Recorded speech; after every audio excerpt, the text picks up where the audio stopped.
Sup tubers, this is Justin Hagen, and this is my bike check. Got a Verde Cadet with stock forks, stock cranks, stock sprocket, stock rims and hubs. I've got stock bars, brake levers and all that stuff is stock. Then I've got Odyssey Nightwolf seat and Animal seat post with Odyssey twisted purple pedals and KMC crazy chain.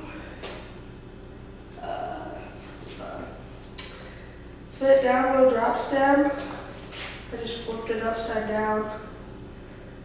Got an Aaron Gross P-Line tire.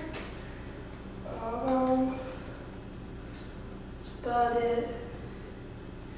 Well, thanks for watching.